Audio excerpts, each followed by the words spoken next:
It has been over 200 days since Deadlock's last major update, but I do think that could be changing, maybe even as soon as next week. Hey everyone, it's Connor, and today I want to talk about all the kind of timeline possibilities for this major update, as well as getting into some theories about what content we could expect. There have been some recent leaks and even some new hires from Valve that I really do think point us in some interesting directions for what we can expect from this major update. All right, so let's talk about when we could expect the update and why it could be next week. August 24th is a date that I would really have circled on your calendar. Many will know that this is Valve's 30th anniversary. August 24th is kind of the day that they mark for their company's anniversary. Could certainly be something impactful on that day. And it also falls the day after the kind of the end of Dota 2's The International. It's a huge esports event in China this year from August 20th through 23rd. And I would imagine all of Valve is going to be there for that. It'll be it's a huge deal for the company overall. Massive esports event globally every year. And so it's something that I wouldn't expect them to push updates in the midst of. So I actually think this week will be pretty quiet as far as Deadlock's concerned because all attention is going to be on Dota. But I think the week after, especially marking that 30th anniversary, could be huge for Deadlock. The other date that I would say to keep in mind is October 8th. So I certainly don't think that we would have to wait this long for an update. There is a chance, I suppose, that the large content update comes quite a bit later, maybe even getting into the fall. I don't think that's going to be the case, but if it is, that is the last day of the competitive season, kind of the beta season 1 in current, in Deadlock currently. So I think that something will obviously happen when that day arrives. So whether that's a second competitive season, whether that's the kind of the end of beta competitive seasons and we enter into some new phase of the game, like a full release, that all I think could be kind of, it's left to speculation at the end of the day, but I do think October 8th and certainly August 24th are two dates that we would have to expect. We may not get the update on August 24th. It may not be that it comes right on Monday, the day after the International, but I have a feeling a lot of this stuff is already prepared and ready to go, so it very well could be the case. But dates aside, what content can we actually expect from this large content update? I think the possibilities are really pretty endless here. I think there's a wide range of things we could expect.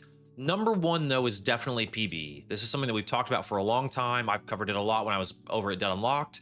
And we actually got recent leaks last week kind of detailing some of the things that could be coming in particular to PvE and Deadlock. A lot of this was outlined by Deadlock Project 8 in a post last week. A lot of it also looking very similar to Risk of Rain, which makes sense because Hopu Games is working on Deadlock. So there are just so many things that point towards PvE coming.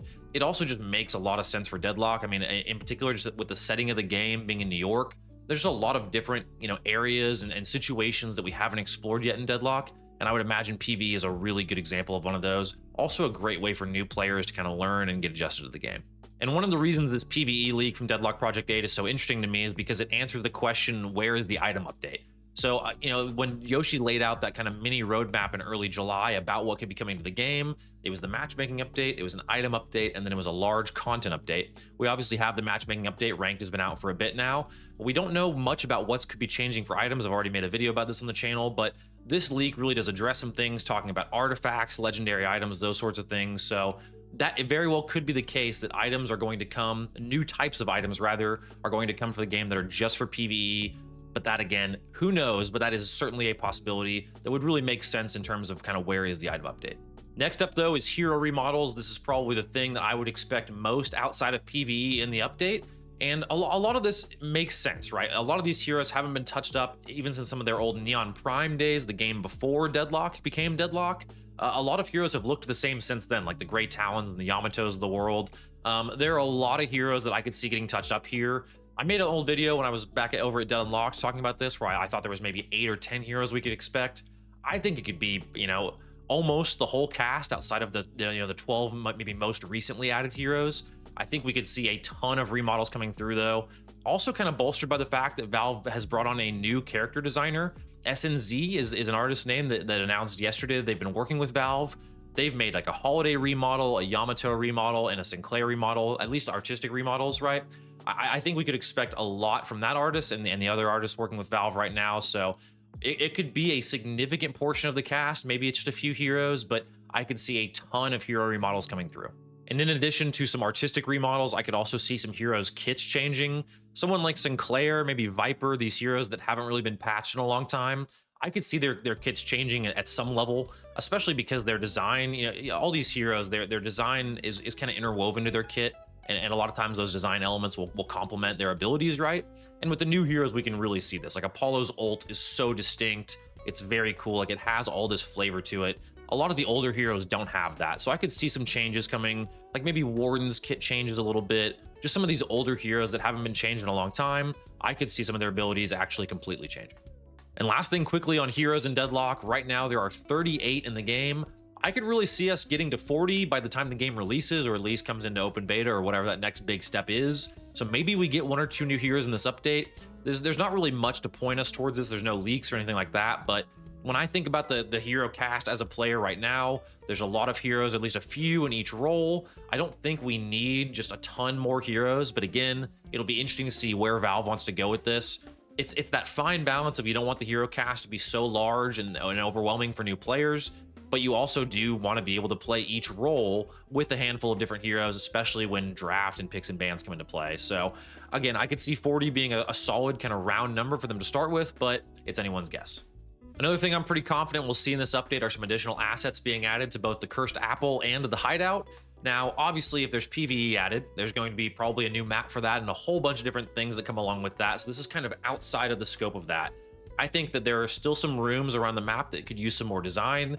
Now, the map has come such a long way, especially in the last year, but I do think there's some just kind of touching up that will happen. Also, we've had the same jungle creeps and mid-boss for a very long time. And after we saw the patrons change, I feel like we'll see kind of a similar level of change with mid-boss, with the jungle camps, all that kind of stuff. I think Sinners will probably stay the same, but I think the rest of the kind of map will continue to undergo some changes. Additionally, I think the Hideout will continue to change. Minesweeper made a post, basically a rendering of some of the bar assets that were leaked. So like a pool table, a bar, all this other kind of other stuff. Deadlock Project 8, according to Minesweeper here, says that you can use this to queue for PvE. But in general, I think the Hideout is going to continue to be a thing that expands, and we get more and more rooms and elements to it. So this would be no surprise to see this in the next update as well. So for me, those 3 things, PvE, significant hero remodels, and some massive art changes are kind of the framework of how I'm thinking about this update. But within that, there's going to be so much. I mean, I think this update really is going to be huge, especially given, number one, how long it's been since the last update, the size and scope of the Old Gods New Blood update. I mean, for those that were playing back in January, that was such a seismic shift to the game. I mean, I remember saying when that update came out, it felt like that was like Deadlock 2.0. I really still think this could be like Deadlock 3.0.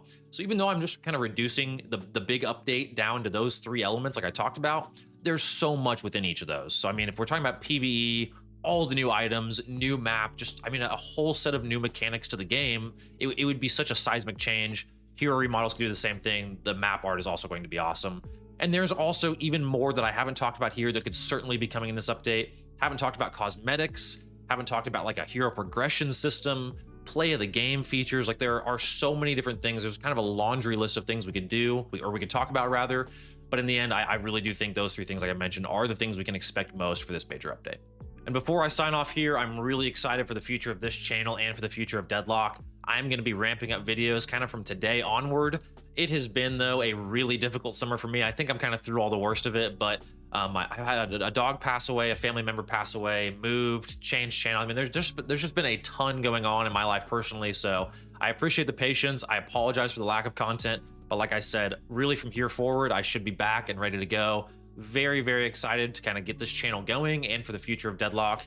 I genuinely think this update is going to be so huge, y'all. So I'm just very excited for it. But as always, thank you all so much for tuning in. Let me know in the comments what you think is going to be coming in this large content update. I really do think the scope of this could be pretty wide and we could see a lot of different things. But let me know if there's something I missed. And as always, thank you all so much for tuning in. See you next time.